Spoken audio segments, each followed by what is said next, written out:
Welcome to the Knology! What? Again?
Ako po si Patrick. May konting knowledge sa keyboard na pwede kong i-share sa inyo.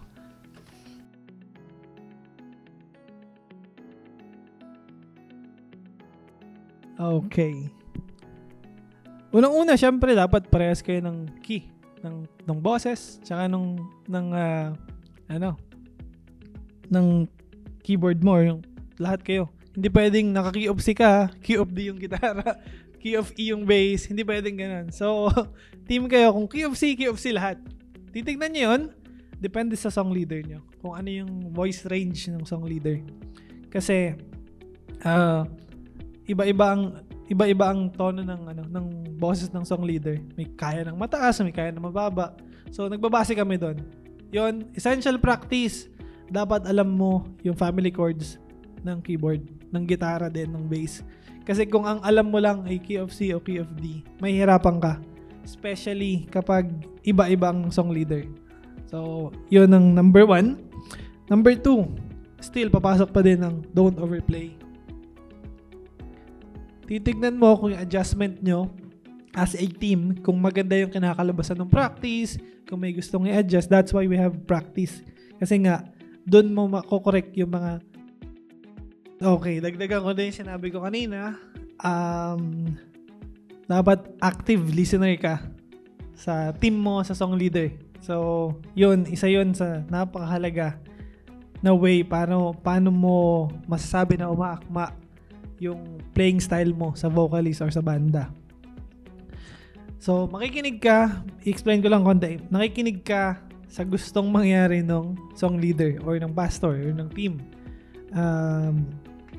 Pangalawa, nagbibigay ng space. Meaning, hindi lang ikaw yung magkakaroon ng solo time sa keyboard. Meron din dapat yung drums, yung song leader, yung congregation. May mga ganun na instances na pwedeng mangyari. So, yun nga, makikinig ka sa song leader, magbibigay ka ng time or space sa team mo, at syempre, volume control pa din. Kasi hindi ka pwedeng habang kumakanta yung song leader mo, tumutugtog ka ng ganito. Mahina. Tapos suddenly, biglang hindi pwede yun. So, dapat meron kang fixed na volume control. Hindi mo pwedeng, parang hindi ko nadidinig yung song leader. Lakas ako konti. Pangit na yun. Kasi, masisira na yung tempo, yung timpla nung buong kanta mo kasi madidistract yung tao. Lumakas yung keyboard. Mapapansin ka din ni song leader. Lakas nun. Lalakasin na din yung boses niya. Kasi hindi na din yung madidinig sarili niya eh. So, dapat, kung ka lang, steady ka lang sa volume mo. Kung yun lang, kahit di mo man nadidinig gaano, pero alam ng MD at audioman yung volume na palabas. So, isa yun. Oo, mga ganun. Yun. Tama.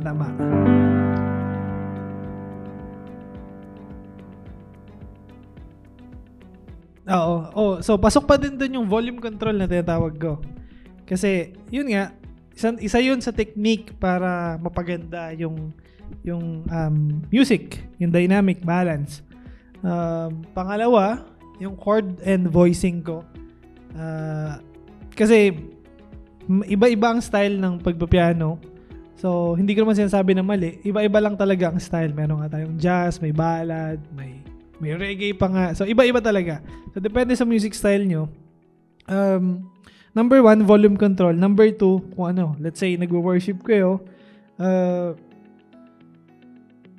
learn how to do proper layering and voicing. Voicing, depende sa chords. May tinatawag kasi na chord voicing. So, isa yun sa dapat matutunan. So, hindi ko siya maano gaano, pero kung alam niyo yung numbering ng chords, like, basic is 1, 3, 5 as a triad, ganyan, let's say D minor, may voicing yan na mag-iiba din ang tunog.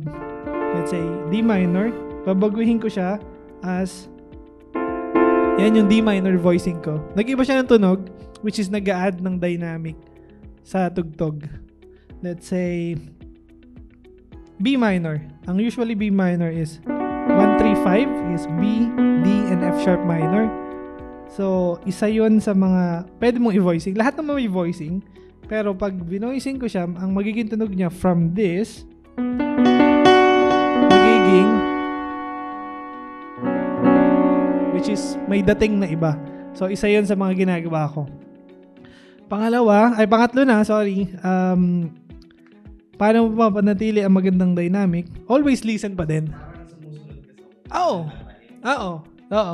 So, listen pa din sa song leader kung kumihina ba siya, kung lumalakas ba siya, gusto ba niya, joyful. So, aayon ka dun sa gusto niya mangyari. Sasabihin niya, sige po, tayo po lahat tumayo, ganito, ganyan. Tapos, ang tugtog mo. Diba? So, hindi siya tugma. So, depende ka doon kung anong gusto niya mangyari. That's why, know your song leader. So, dapat alam mo kung ano yung gusto mangyari. Like, tinginan pa lang. May mga senyas siya na siguro sa una hindi mo malaman. Kung gusto niya mabilis, pwede. Oo, hindi mo nakikita. Pero isa yon sa mga dapat active listener and looker. Yun ang ano doon. So, yun. Yun lang ano sa akin.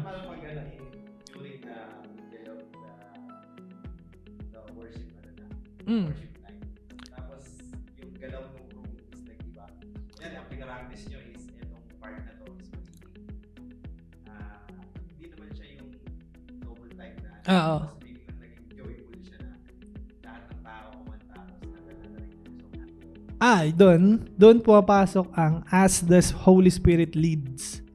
Yun ang papasok doon yan. So, kayo, as a experienced team, as a musician, as a song leader, dapat alam nyo yung mga senyasan, yung galaw, kung paano nyo maiiba yung pre-practice nyo, from pre-practice nyo to magiging joyful. Kasi nga, nadala na kayo ng Holy Spirit na ganito yung lumabas na sitwasyon. So, may mga ganong situation na nangyari. Hindi din maiiwasan yun kasi nadala ka na din. Dapat lang doon, be ready. Kasi dapat may knowledge ka sa iba-ibang beat, sa iba-ibang chord style, progression style. So, yun. As a team, dapat team ang mag-adjust. Yung music team ang mag-adjust doon. Ano naman, pag walang bass, kunyari, absent si bass player. So, paano mo mai-adjust yung playing style? Okay. So, kung kulang, walang bassist, mostly, ang ginagawa namin as a keyboardist, nagpi-play kami mostly sa lower octave. Kasi may octave ang keyboard. Like, pare-parehas lang naman. May higher octave, may lower octave. Paano yung kompleto mo? Kung kompleto, kasi ang playing style is, let's say, ganyan siya. Tapos, pag magdadagdag ka ng bass, hindi mo gano'ng mararamdaman yung bass, pero pag magdadagdag ka ng bass, kasi wala nga si bass dito ka banda. At, isa pa doon, papasok si MD. Kasi lalakasan niya yung volume ng drums. Kasi yun yung bibigay ng bigat. Kasi wala nga kayong bigat na hinahanap. So, kung hindi ko man mapunan yung yung bass part. Kasi, syempre, hindi naman everyday or every time is nandito ako at hindi ko din kaya na like palipat-lipat ng every time. So, yun. Doon papasok ang audio man or sa MD. Kailangan alam niya mag-volume ng drums. Kasi hindi naman sa overpowering pero like balanced na bass para mabigyan ng bigat yung tugtugan. Yun. Yun lang.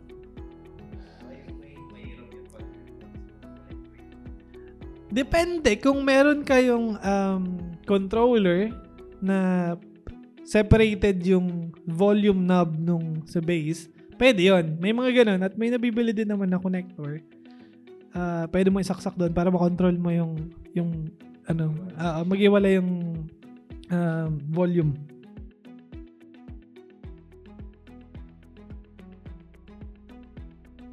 Number 1 common mistake at aminado din ako na nagagawa ko din to is yung sudden na walang kang ginagawa, may biglang isa yan, number 1 yon. May extra tunog na suddenly na ganun mo ng siko mo. Tapos sorry, ganun lang. Which is yon, learn to control your volume.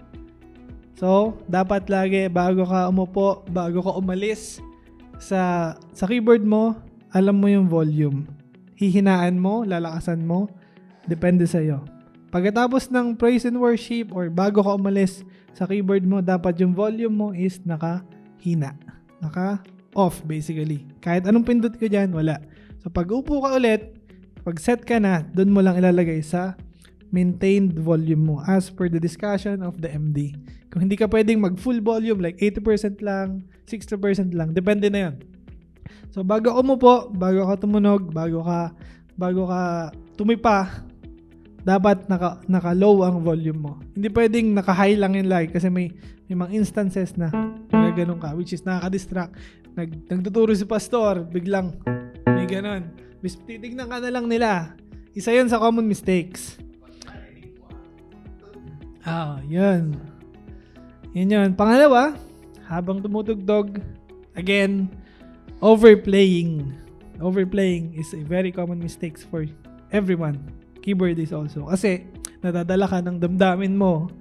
Tapos, hindi mo alam na wala ka na pala sa hulog, kumbaga. Wala ka na sa ano. Kasi, galing ko na, parang ganun. Hindi dapat yun. So, learn how to listen pa din sa team mo. Kasi magiging part ka ng team na okay. Kung ikaw yung mali, ikaw yung may kasalanan basically. So it's like pag nag-overplay ka, hindi na siya well balanced. Parang mas magaling ka na sa kanila, mas malakas na yung tunog mo kaysa sa iba. So yun. Kung ikaw lang, pwede kasi nga dadalhin mo lahat. Dadalhin mo yung yung buong music. Pero kung may team ka, learn how to listen to your team. Yun. Ano pa ba? May sa coding ako, isa pa ito nakalagay, using wrong or distracting patches. So, sa keyboard, may mga patch na tinatawag na tunog basically. Iba-ibang tunog. Let's say,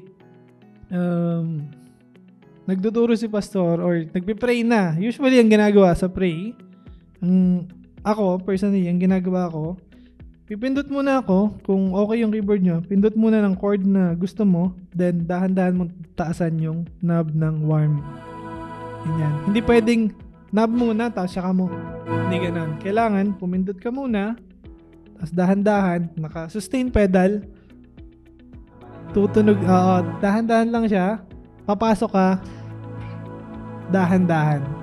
So, support mo si pastor or si song leader or sino man nag-pray, si pastora, para hindi siya ma-distract. Yun.